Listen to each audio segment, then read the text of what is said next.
Otto stopped him with a raised hand. In Larry's playing days, Dick Butkus and Ray Nitschke couldn't stop him with body blows.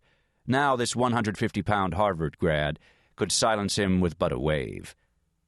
Otto Burke leaned forward. He hadn't stopped smiling, hadn't stopped the hand gestures, hadn't stopped the eye contact. Like an Anthony Robbins personal power infomercial come to life. Disconcerting as all hell. Otto was a small, fragile-looking man with the tiniest fingers Myron had ever seen. His hair was dark and heavy metal long, flowing to his shoulders. He was baby-faced, with a silly goatee that looked as if it had been sketched on in pencil. He smoked a very long cigarette, or maybe it just appeared long against his tiny fingers. "Now, Myron," Otto said, "let's speak rationally here, okay?" "Rationally, let's." "Great, Myron, that'll be helpful. The truth is, Christian Steele is an unknown, untested quantity. He hasn't even put on a pro uniform yet. He may be the bust of the century." Larry snorted. "You should know something about that, Bolitar, about players who amount to nothing, who crap out." Myron ignored him. He had heard the insult before. It no longer bothered him. Sticks and stones and all that. "We're talking about perhaps the greatest quarterback prospect in history," he replied steadily. "You made 3 trades and gave up 6 players to get his rights. You didn't do all that if you didn't believe he has what it takes." "But this proposal—" Otto stopped, looked up as though searching the ceiling tiles for the right word. "It's not sound." "Crap is more like it," Larry added. "It's final," Myron said. Otto shook his head, the smile unfazed. "Let's talk this through, okay? Let's look at it from every conceivable angle. You're new at this, Myron, an ex-jock reaching for the executive brass ring. I respect that. You're a young guy trying to give it a go. Heck, I admire that, really." Myron bit down. He could have pointed out that he and Otto were the same age, but he so loved being patronized, didn't everybody? "If you make a mistake on this," Otto continued, "it could be the sort of thing that destroys your career. Do you know what I mean? Plenty of people already feel that you're not up to this, to handling such a high-profile client. Not me, of course. I think you're a very bright guy, shrewd. But the way you're acting—" He shook his head like a teacher disenchanted with a favorite pupil. Larry stood, glowering down at Myron. "Why don't you give the kid some good advice?" he said. "Tell him to get a real agent." Myron had expected this whole good cop, bad cop routine. He had, in fact, expected worse. Larry Hansen had not yet attacked the sexual appetites of anyone's mother. Still, Myron preferred the bad cop to the good cop. Larry Hansen was a frontal assault, easily spotted and handled. Otto Burke was the snake-infested high grass with buried landmines. "Then I guess we have nothing more to discuss," Myron said. "I believe a holdout would be unwise, Myron," Otto said. "It might soil Christian's squeaky clean image, hurt his endorsements, cost you both a great deal of money. You don't want to lose money, Myron." Myron looked at him. "I don't." "No, you don't." "Can I jot that down?" He picked up a pencil and began scribbling. "Don't want to lose money." He grinned at both men. "Am I picking up pointers today or what?" Larry mumbled, "Goddamn wise-ass." Otto's smile remained locked on autopilot. "If I may be so bold," he continued, "I would think Christian would want to collect quickly." "Oh?" "There are those who have serious reservations about Christian Steele's future. There are those—" Otto drew deeply on his cigarette— "who believe he may have had something to do with that girl's disappearance." "Ah," Myron said, "that's more like it." "More like what?" "You're starting to fling mud. For a second there, I thought I wasn't asking for enough." Larry Hansen stuck a thumb in Myron's direction. "Do you believe this fucking sliver of pond film we're sitting with? You raise a legitimate issue about Christian's ex-bimbo, one that goes to the heart of his value as a public relations commodity." "Pitiful rumors," Myron interrupted. "No one believed them. If anything, they made the public more sympathetic to Christian's tragedy. And don't call Kathy Culver a bimbo." Larry raised an eyebrow. Well, well, aren't we touchy," he said, "for a low-life pissant?" Myron's expression did not change.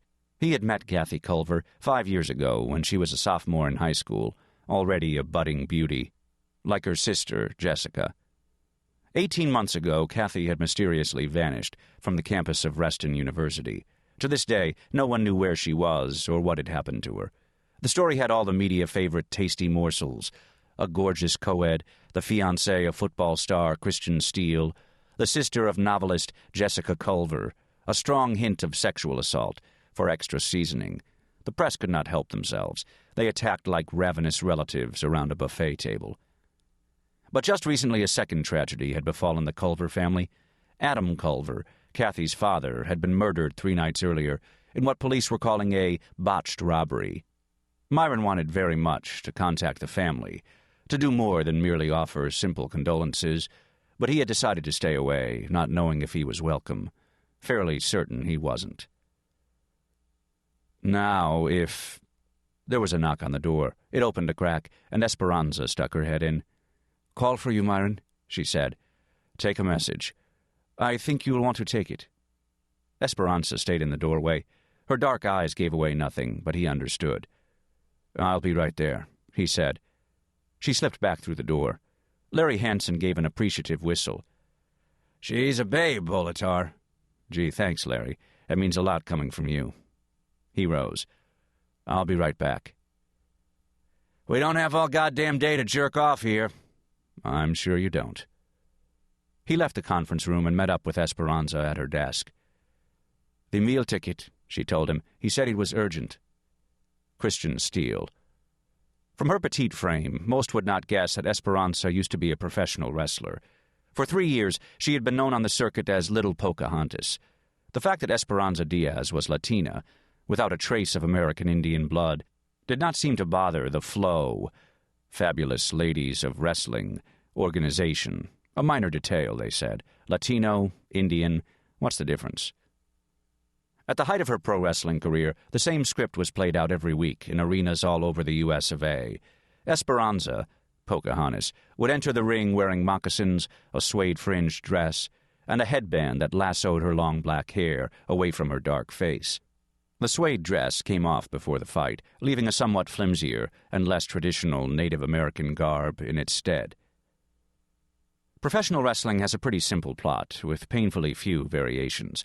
Some wrestlers are bad, some are good. Pocahontas was good, a crowd favorite. She was cute and small and quick, and had a tight little body. Everyone loved her.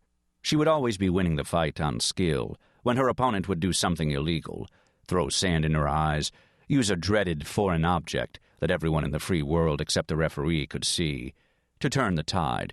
Then the bad wrestler would bring in a couple of extra cronies, ganging up 3 against 1 on poor Pocahontas, pounding mercilessly on the brave beauty, to the unequivocal shock and chagrin of the announcers, who had seen the same thing happen last week, and the week before.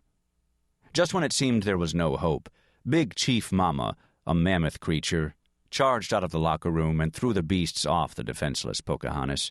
Then together, Big Chief Mama and Little Pocahontas would defeat the forces of evil. Massively entertaining. "I'll take it in my office," Myron said. As he entered, he saw the nameplate on his desk, a gift from his parents. Myron Bolitar, sports agent. He shook his head. Myron Bolitar. He still couldn't believe someone would name a kid Myron. When his family first moved to New Jersey, he had told everyone in his new high school that his name was Mike. Nope, no dice. Then he tried to nickname himself Mickey. Everyone reverted to Myron. The name was like a horror movie monster that would not die. To answer the obvious question, no, he never forgave his parents. He picked up the phone. "Christian? Mr. Bolitar, is that you?" "Yes, and please, call me Myron." Acceptance of the inevitable, a sign of a wise man. "I'm sorry to interrupt you. I know how busy you are." "I'm busy negotiating your contract. I have Otto Burke and Larry Hansen in the next room." "I appreciate that, Mr. Bolitar, but this is very important." His voice was trembling. "I have to see you right away." He switched hands. "Something wrong, Christian?" Mr. Perceptive. I'd rather not discuss it over the phone. Would you be able to meet me at my room on campus?" "Sure, no problem. What time?"